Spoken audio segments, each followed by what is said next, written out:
नमस्कार, मी स्नेहा. आपण पाहता NDTV मराठी. आमच्या महाराष्ट्र नामा या विशेष कार्यक्रमात आपलं स्वागत. राज्याच्या प्रगतीशी, जनतेच्या सोयीसुविधांशी संबंधित काही महत्त्वाच्या बातम्या घेऊन आम्ही आलो आहोत. चला पाहूयात आजच्या प्रमुख घडामोडी. मागेल त्याला सौर कृषी पंप या योजनेअंतर्गत एका महिन्यातच 45,911 सौर कृषी पंप लावण्याचा जागतिक विक्रम महाराष्ट्रानं करून दाखवलाय.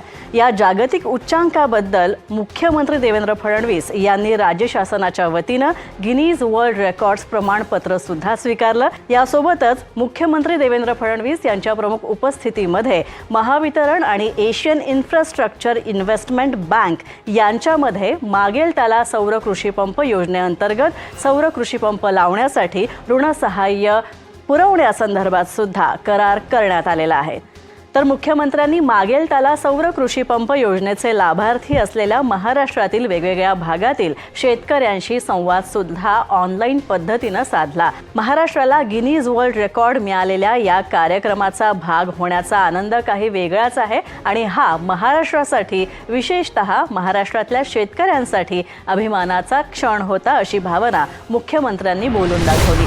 मुख्यमंत्र्यांच्या हस्ते मुंबईत ऑरेंज गेट ते मरीन ड्राईव्ह शहरी भुयारी मार्ग प्रकल्पासाठी टनेल बोरिंग मशीनचं लोकार्पण करण्यात आलं. शहरातील वाहतूक कोंडी कमी करण्यासाठी आणि नवी मुंबई आंतरराष्ट्रीय विमानतळाचा प्रवास या प्रकल्पामुळे अधिक सुलभ होणार आहे. हा बोगदा 100 वर्ष जुन्या हेरिटेज असलेल्या सुमारे 700 इमारतींच्या खालून तसंच पश्चिम आणि मध्य रेल्वे लाईन्स खालून जाणार आहे. हा बोगदा मेट्रो 3च्या 50 मीटर खाली खोदला गेला आहे आणि त्यामुळे हा प्रकल्प एका अर्थानं इंजिनिअरिंग मार्वल ठरणार आहे.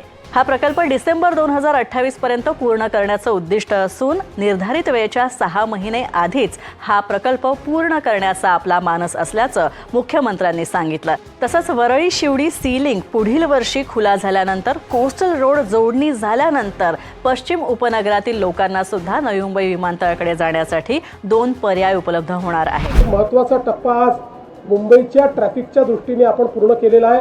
हजारो लोकांचे हजारो तास हे या ठिकाणी आपण वाचवणार आहोत आणि MMRDAने याच्यामध्ये जो पुढाकार घेतला त्याबद्दल मी MMRDAचं देखील मनापासून अभिनंदन करतो. महामानव भारतरत्न डॉक्टर बाबासाहेब आंबेडकर यांना महापरिनिर्वाण दिनानिमित्त मुख्यमंत्री देवेंद्र फडणवीस यांनी चैत्यभूमी दादर इथं जाऊन विनम्र अभिवादन केलं. मुख्यमंत्र्यांच्या हस्ते संविधान अमृत महोत्सवी वर्षानिमित्त डिजिटल संविधान चित्ररथाचं हिरवा झेंडा दाखवत लोकार्पण सुद्धा करण्यात आलं. यावेळी मोठ्या संख्येनं उपस्थित असलेल्या भारतरत्न डॉक्टर बाबासाहेब आंबेडकर यांच्या अनुयायांशी मुख्यमंत्र्यांनी संवाद सुद्धा साधला. भारतरत्न डॉक्टर बाबासाहेब आंबेडकर यांनी दिलेलं संविधान हे जगातील सर्वोत्तम संविधान आहे.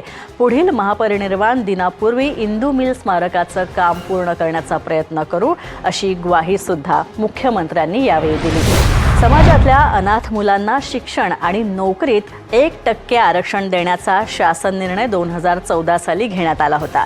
या आरक्षणाच्या निर्णयामुळे शेकडो अनाथ युवक युवतींना शासकीय नोकऱ्या मिळाल्या आहेत. मुख्यमंत्र्यांनी अनाथ युवकांना 1% आरक्षण धोरणाद्वारे शासकीय नोकरी मिळालेल्या मुलांशी संवाद साधला. तसंच मुख्यमंत्र्यांनी अनाथ, दिव्यांग आणि मागासलेल्या मुलांसाठी आरक्षण धोरणावर भर दिला. मुख्यमंत्र्यांनी सांगितलं की या आरक्षणामुळे समाजात संधींची समानता निर्माण झाली आहे. अनेक युवकांना शासकीय नोकऱ्या सुद्धा मिळतात. हा निर्णय अनेकांच्या आयुष्यातला अंधार दूर करणारा ठरल्याची भावना मुख्यमंत्र्यांनी व्यक्त केली. मुख्यमंत्री देवेंद्र फडणवीस यांच्या हस्ते नागपूरमध्ये सशस्त्र सेना ध्वज दिन 2025 निमित्त निधी संकलनाचा शुभारंभ करण्यात आला. यावेळी शहीद सैनिकांच्या कुटुंबातील गुणवंत विद्यार्थ्यांचा सत्कार सुद्धा करण्यात आला. माजी सैनिक कल्याण विभागामार्फत शहीद सैनिकांच्या कुटुंबियांसाठी विविध उपक्रम राबवले जात आहेत, हे सुद्धा मुख्यमंत्र्यांनी यावेळी बोलताना सांगितलं. यावेळी संकलित करण्यात येणारा निधी हा सैनिक आणि त्यांच्या कुटुंबियांच्या कल्याणासाठी उपयोगात येतोय. सामान्य माणूस आपल्या व्यवसायातून, वेतनातून किंवा पेन्शनमधून स्वेच्छेनं निधी देत आहेत आणि हे नमूद करत मुख्यमंत्र्यांनी आनंद सुद्धा व्यक्त केला. या पुढील काळात सुद्धा सैनिक आणि त्यांच्या कुटुंबियांच्या पाठीशी ठामपणे उभं राहत निधी संकलनाला व्यापक प्रतिसाद देण्याचं आवाहन यावेळी मुख्यमंत्र्यांनी केलं. तर या होत्या या आठवड्यातल्या काही महत्त्वाच्या घडामोडी. यानंतर इथेच थांबतोय. पाहत रहा NDTV मराठी. नमस्कार.